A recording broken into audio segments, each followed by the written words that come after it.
If you're a fan of discovering new destinations where history is on display in public parks, on buildings, and even alongside waterways, you'll want to know about this next hidden gem. I discovered Ottawa, in Illinois, a few years back filming for my PBS series Travels with Darley, and I was recently able to return to take a deeper dive into the history of this city, where entrepreneurs offer local shopping and culinary surprises. And you can explore through water sports, cycling, and of course, on your own 2 feet. Now when I open the door, take a deep breath. Ooh, good, huh? Smells good. The city of Ottawa in Illinois has a rich history relating to American Indians, fur traders, Irish immigrants, and in modern times offers a mix of food and brews and outdoor adventures.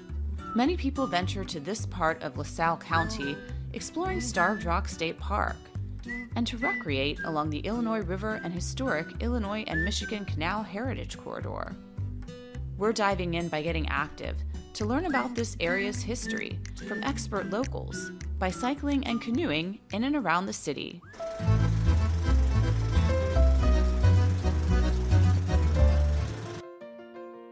We're in Ottawa, Illinois, traveling by canoe and bicycle with locals to better understand this area of Illinois located 80 miles from Chicago.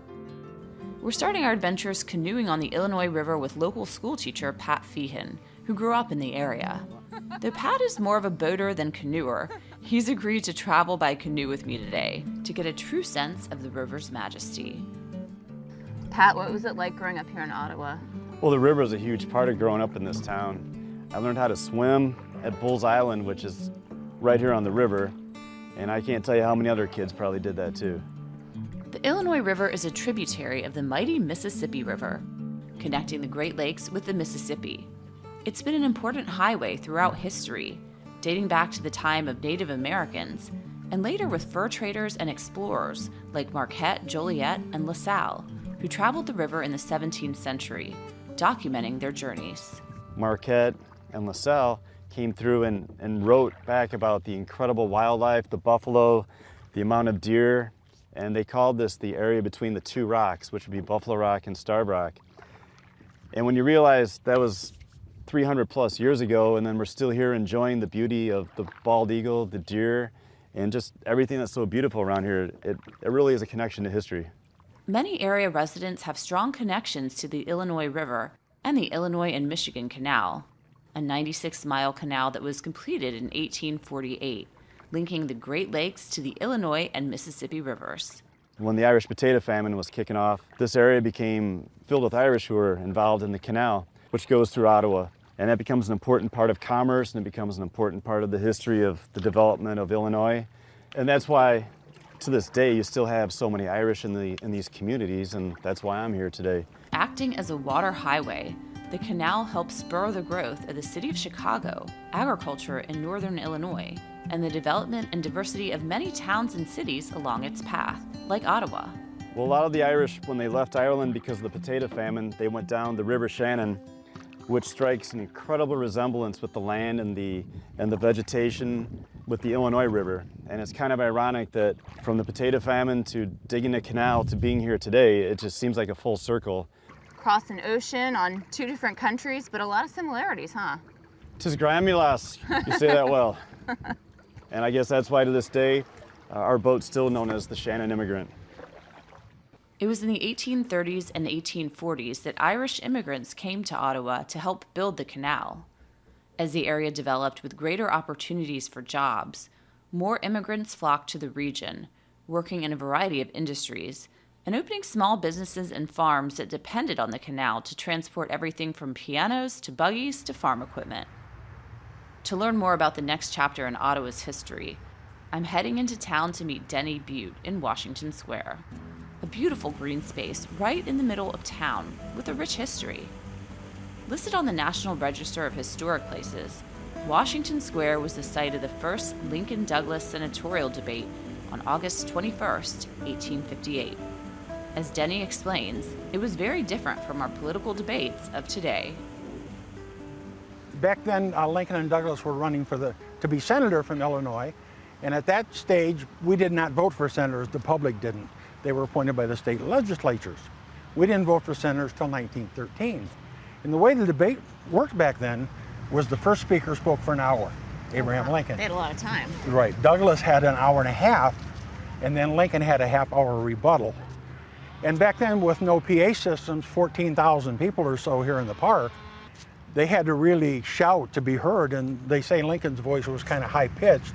We say in Ottawa that's where Lincoln's voice was first heard, because there were stenographers here from all the major newspapers in the country taking down their speeches word for word, all printed in the national papers the next day. So that really brought Lincoln to national prominence. Based on this speech, he was asked to speak at the Cooper Union in New York. So he gave a anti-slavery speech there. And it all started right here It in all Ottawa. started right here in little old Ottawa. Murals throughout town depict everything from the day of the debate to Ottawa's earliest residents to a renowned glass factory, which provided glass to the Ford Motor Company in the early 20th century. To see more of the downtown, I'm speeding along with Ottawa's former mayor Robert Eschbach, who grew up in Ottawa.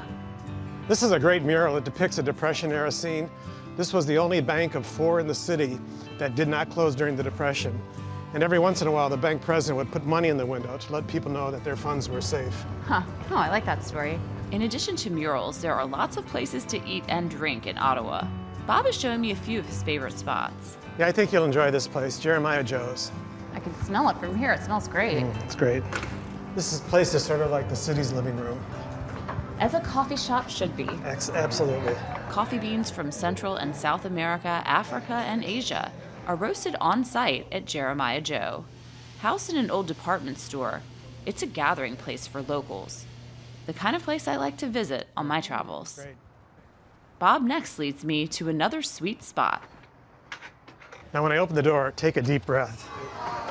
Ooh, Good, huh? smells good. Everything is baked on site at Ottawa Bakery, started by a local baker who's also a mom who wanted to have her own business. We opt for a sticky bun and are not disappointed. That's good. Right That's around.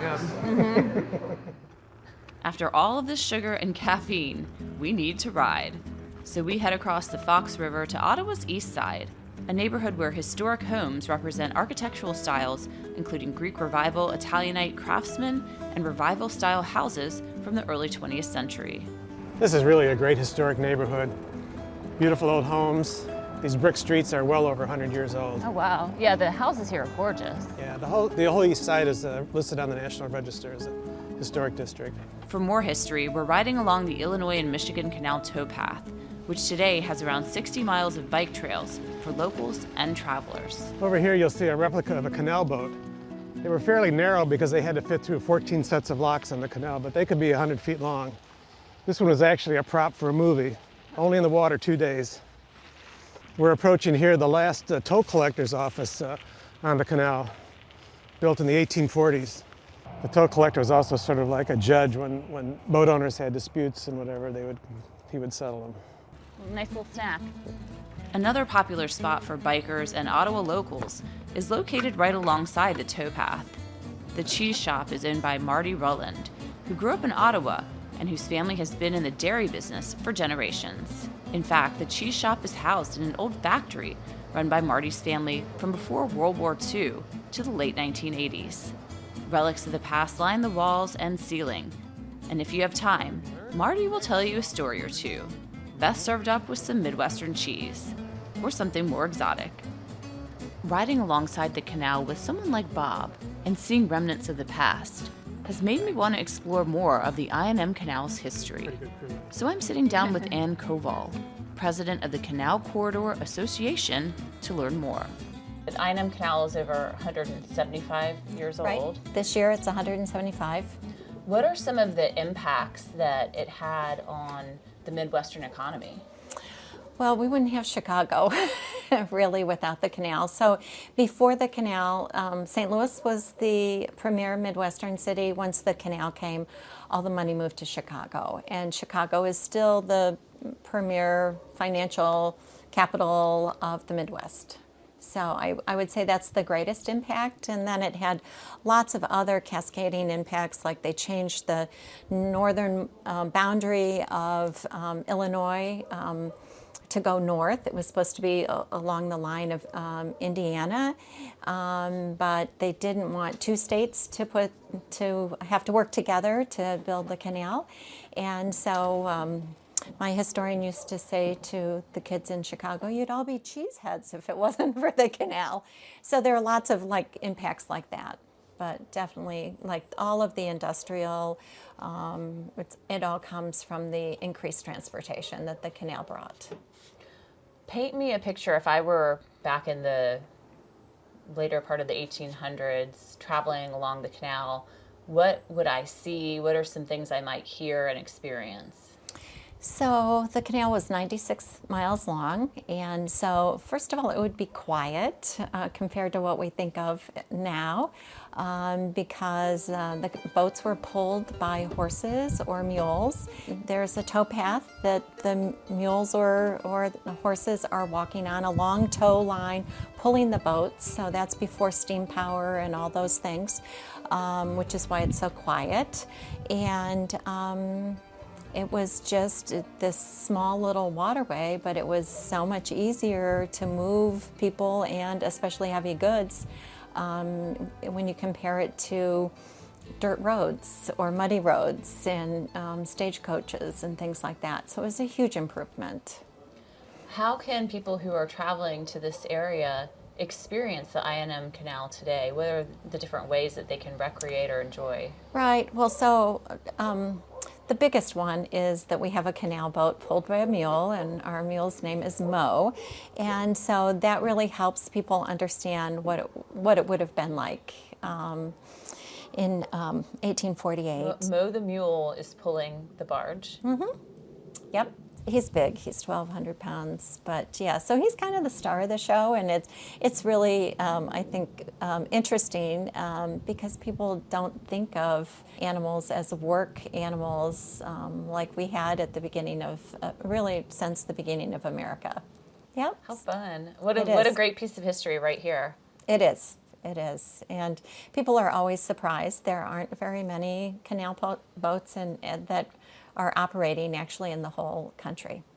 And this is a heritage area that is also part of the National Park Service?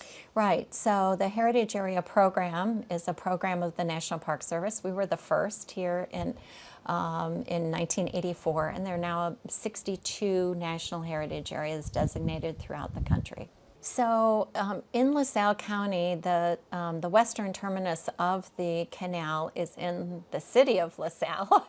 And then as you go east, you would go through Utica and Ottawa and Seneca. So all along that stretch, there's access points all along there. So you could stop at any one of the access points and get on the canal. Whether you say hi to Mo the Mule by cycling, or make a stop at a local bakery, or to grab a cup of joe, you may decide to stay a while to dig a little deeper into this Midwestern city, not far from Chicago, but with deep roots in its past. Thanks for joining me for another Illinois episode of Travels with Darley, the podcast. And if you like this episode, search for the Illinois episodes of our PBS series, and please subscribe for more podcast adventures.